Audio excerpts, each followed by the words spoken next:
Welcome back to The Explainer. Let's get right into it. Today we're doing an autopsy on a sprawling, deeply contradictory bureaucratic framework. We're looking at a recent inquiry published by the cybersecurity firm IS3. They just served 8 highly pointed, open questions to Japan's Ministry of Economy, Trade and Industry, or METI. Their target? The JC Star Scheme. Now, it's pitched to us as an IoT security certification, but as we unpack the source material today, you're going to see an absolute masterclass in bureaucratic overreach. We're talking illogical double standards, secret reviews, and a complete disregard for basic network architecture. So let's make the first incision. Okay, let's dive into this core contradiction right off the bat. Officially, JC Star is labeled as a voluntary certification. Sounds pretty harmless, right? But the analysis reveals the punchline. By April 2027, through grid connection procedures and auctions, that voluntary label simply vanishes. It quietly morphs into a mandatory, de facto barrier to enter the Japanese market. And the fatal flaw highlighted by IS3 is that this new market requirement seems to just completely ignore fundamental concepts of network architecture. Now, if you ask the administrators about this, you can pretty much anticipate a response that sounds a lot like, well, this. JC Star is an important system contributing to the improvement of our nation's cybersecurity level. Right. It's the perfect bureaucratic shield. It sounds protective, authoritative, and completely unassailable. But the illusion of that stated goal starts to crack the very second you look at who is actually running the show. Seriously, if you want to know why the engineering logic fails, just look at this administrative labyrinth. It's a classic case of way too many cooks in the kitchen. You don't just have one dedicated cybersecurity department calling the shots. Instead, you have METI handling policy, you've got ANRI handling grid connection, then the Cabinet Secretariat is hovering over everything with economic security interests. The IPA runs the actual day-to-day operations, OCTO implements the grid rules, and agencies like JET handle the third-party evaluations. This massive cross-agency entanglement is exactly why pure, logical engineering gets totally lost in translation. Technical standards are literally being warped by a dozen different policy agendas. Which brings us to Section 1, the architectural mismatch. Look at this glaring asymmetry between two renewable energy sources. Under this exact same scheme, if you are building a wind power system, the security evaluation happens at the gateway or firewall. You know, the actual boundary where the local network meets the internet. Makes total sense. But if you're building a solar power system, the scheme demands evaluation down at the very endpoint, the specific power conditioning system, or PCS, even if it's only connected via a primitive, non-IP RS-485 serial cable. You have to ask, why do two energy streams feeding the exact same grid require completely different network security logic? To understand just how absurd that is, we need to talk about a trust boundary. In network engineering, a trust boundary is simply the logical perimeter where trust levels change. It's the standard spot where you put your locked doors, like your firewalls. And this brilliantly illustrates why ignoring this standard in solar power makes absolute zero engineering sense. Think of it like this.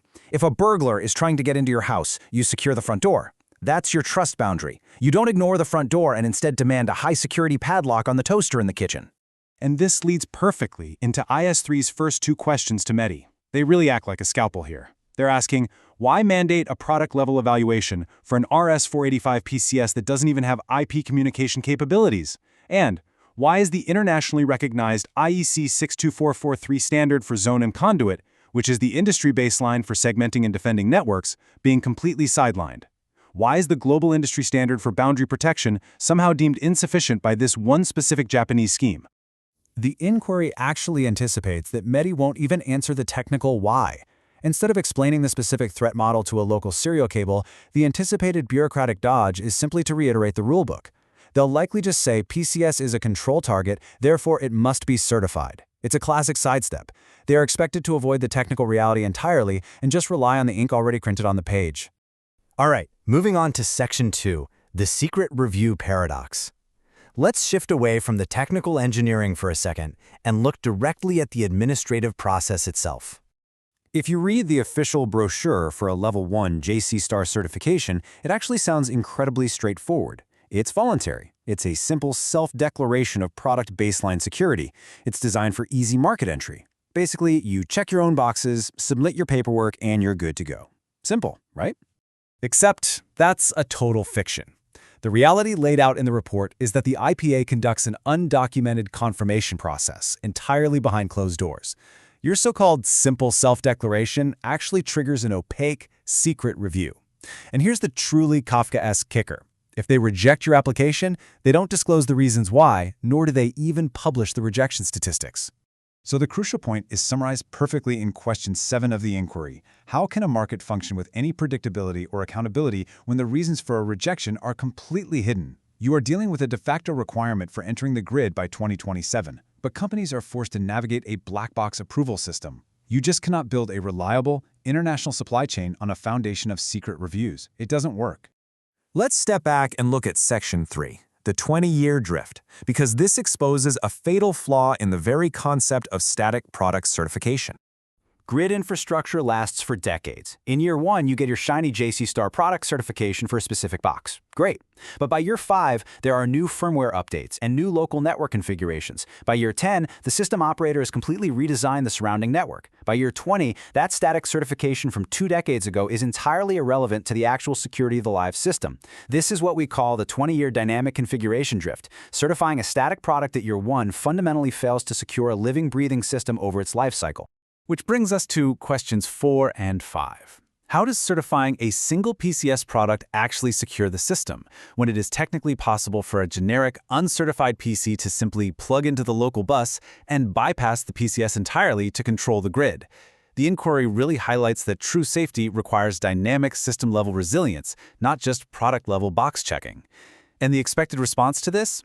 The bureaucracy will likely just shrug and shift the burden, claiming system security is the responsibility of the operator, conveniently ignoring why they mandated the static product-level box check in the first place.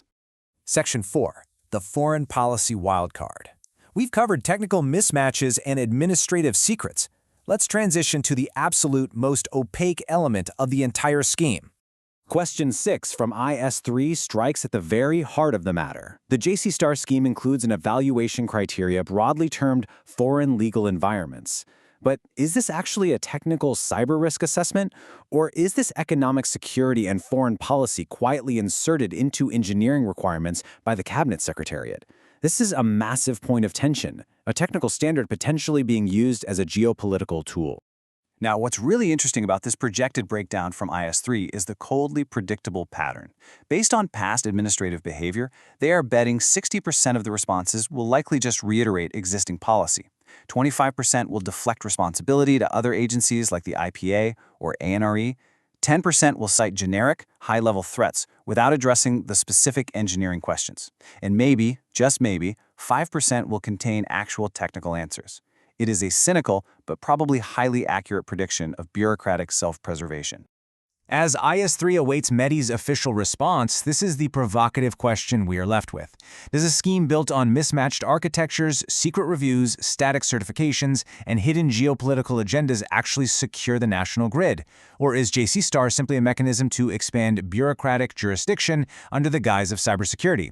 It's a fascinating, deeply complex web, and how METI ultimately answers these 8 questions will dictate the reality of Japan's energy infrastructure for decades to come. Thanks for watching this explainer, and keep your eyes open.